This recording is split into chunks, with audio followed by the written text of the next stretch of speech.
Nagkaroon na ba kayo ng knot sa base ng skull na hindi nawawala-wala? Yung bang tipong pinamasahe mo na, pinahilot mo na, pina-reflex mo na, at kung ano pa pinagawa mo, pinalagotok ang likod, hindi pa rin nawawala. Kasi nga it's not a muscle issue lang. Hindi yan tight knot lang na muscle, but it's a mechanical problem. Mas malaki yung problema sa inaakala mo. Ito ay galing sa mga muscle na humahatak, nagkakos ng compression sa spine, na umiipit sa brainstem mo na dinala mo na sa kung kaninong practitioner, ENT, nagpunta ka na sa neuro, nagpunta ka na sa cardio, nagpunta ka na sa Makati Med, nagpunta ka na sa Medical City, nagpunta ka na sa St. Luke's, pero hindi pa rin lang mahanap o mapinpoint kung ano yung source ng problema.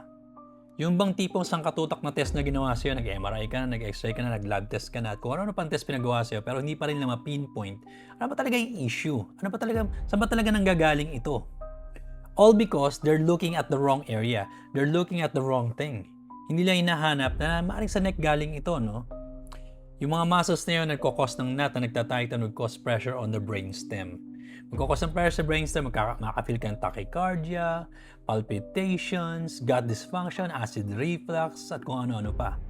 Yung iba nakakaranas din ng nausea, constipation, feeling lutang sila, no? Yung mga muscles na nagtighten yun, nagkakos din siya ng pressure sa vestibulocochlear nerve, kung saan magkakaroon ka ng dizziness, vertigo, pero wala pa ring findings yung ENT kahit nag-EPIS na siya, kahit nagkaroon siya ng vestibular rehab, wala pa rin siya makitang findings. Malinis pa rin, clean bill of health pa rin.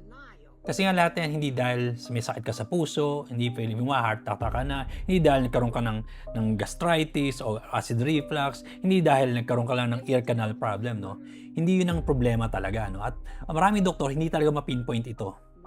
Kasi nga, ni isa sa lahat, maraming doktor na pinuntahan mo, hindi na na-realize na maaaring yung problema nanggagaling sa neck. Nanggagaling sa neck. So, Doc, ba't naman napasok yung neck? Ba't napunta sa neck ang problema? Kasi maaaring it could be a previous trauma, it could be a sports injury, maaaring sa pag-side sleep mo, naiipit yung ugat, maaaring you don't use it, you lose it, maaaring simpleng gawain sa bahay, o maaaring lagi nakatutok sa computer, lagi ka naka-cellphone, lagi ka nakatungo. Maraming parang gagalingan itong ganitong klaseng problema, no? At dahil sa problema ito, nagresulta ito sa pag-deactivate ng mga muscles na dapat nagtatrabaho. Example, may 10 muscle, maaaring 5 lang natirang nagtatrabaho. Yung natitira nagtatrabaho na yung mapapagod yun. Pag napagod yun, kailangan pa rin mag-support sa neck mo, upper back mo, so titigas sila. Magkikreate sila ng brace para masuportahan lang yung neck mo. Ang problema doon, that's what we call muscle spasm. Yung muscle spasm, iniipit yung ugat. Pag naiipit yung ugat ang nagbibigay ng electrical signal down the arms, down the legs. At like ko ngayon example, kahit bago bumbilya mo, kung wala kang kuryente, hindi yan iilaw. Ganon din ang nangyayari sa katawan mo. Para mong inapakan yung hose. Na imbis na lumalabas at dumadaloy yung tubig, nabawasan ng husto.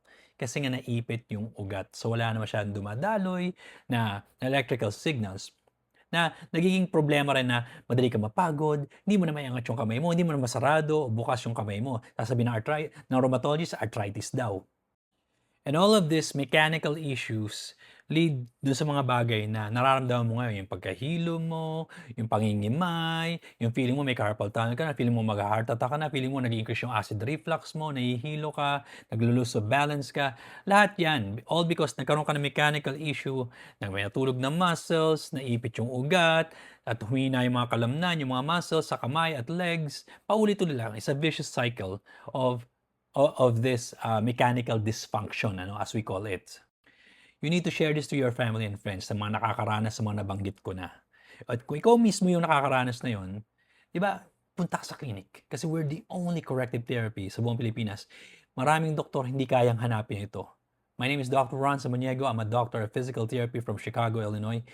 Dito ako magaling. Etong specialization ko. That's why they call me the LeBron James of physical therapy sa buong Pilipinas. Kasi nga sa larangan na to, walang tatalo sa akin. Come check us out. You will be in good hands. Matutulungan namin kayo.